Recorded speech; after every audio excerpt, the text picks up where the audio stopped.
Welcome back to the 700 Club. Well, I'm in the kitchen with Tricia Cunningham and Heidi Skolnik, and they are the creators of the reverse diet, and they're going to show me and you what a normal day on this diet looks like. And remember, it's all in reverse, so we're going to start with dinner as breakfast, which is really bizarre to me, because even as you were talking to Pat and you were talking about how you had chicken in the morning and salad, I love chicken. It just made me want to go.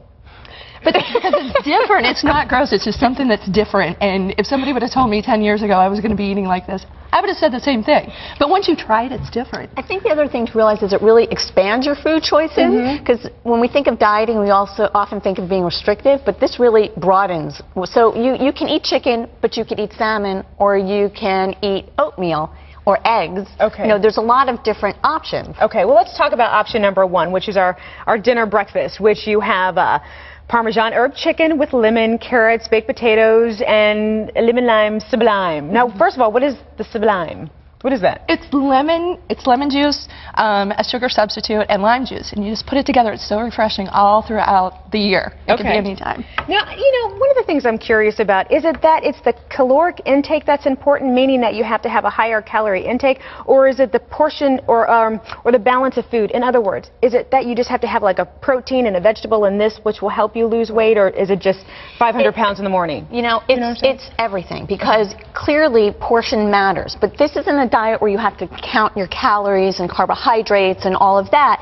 It's about being well balanced. You still want higher fiber, no processed foods, the least processed you can get, lean protein, healthy carbs, in balance. And you want to be mindful. So you want to be mindful of your portion, but you really want to tune into your hunger scale. Gotcha.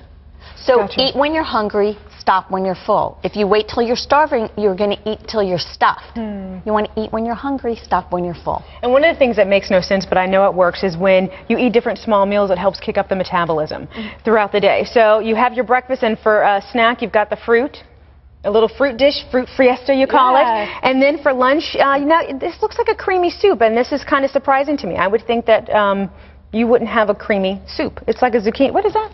It's wild rice shrimp chowder. Thank you. I threw you. Yeah, no, that's sorry, okay. Heidi. It is. It's how you make your foods. Okay. You know, no salt. I use a salt substitute, so you're still getting that flavor. And the creams, I don't use the fat. I use the low fat or the no fat. So it's how you prepare your foods that is very important also. Gotcha. Okay, so our middle snack day would be zucchini bread. Yes.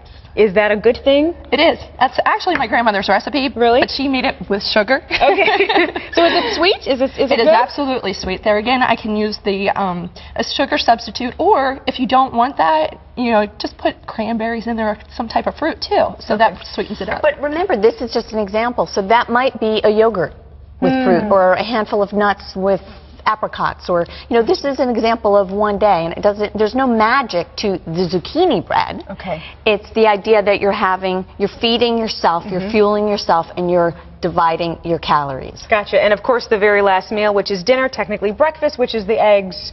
The scrambled egg, Tex-Mex eggs. Now, one of the things I noticed that you don't really have carbs in there. Is that deliberate? That's not deliberate per se, because again, you could eat, it's balanced throughout the day, but one of Tricia's favorite things for dinner is actually an oatmeal, shredded wheat, and orange juice combination. So good. Interesting. All right, again, you have to try it. Well, hey, listen, I can't. It's one of those things you don't knock until you try it, because I'm looking at the results, girl, and you look good. And of course, my favorite part of the meal, which I know that Pat's going to yell at me about, and it's the chocolate, just because it's Valentine's Day. So this isn't something that I'm sure you would have normally on the reverse diet, would you? Yeah. Well, and one of the tips we would say is share the love. You don't need to eat that whole. You don't need to eat that whole heart yourself. Well, I noticed that you're pointing to me, Heidi, as you say, share the love of the chocolate. So it's all good. Thank you both so much for being here. I appreciate you. Same here. And you look great again. I'm really, really proud of you. Well, the book is called The Reverse Diet, and it's available in bookstores all around the country. We also have a fact sheet for you, and let me get that. Here we go. It's called Reverse Your Diet and Lose the Weight. It's absolutely free. All you have to do is just log on to CBN.com, where you can call the number right there on the bottom of the screen, 1-800-716-FACT. Thank you again, ladies.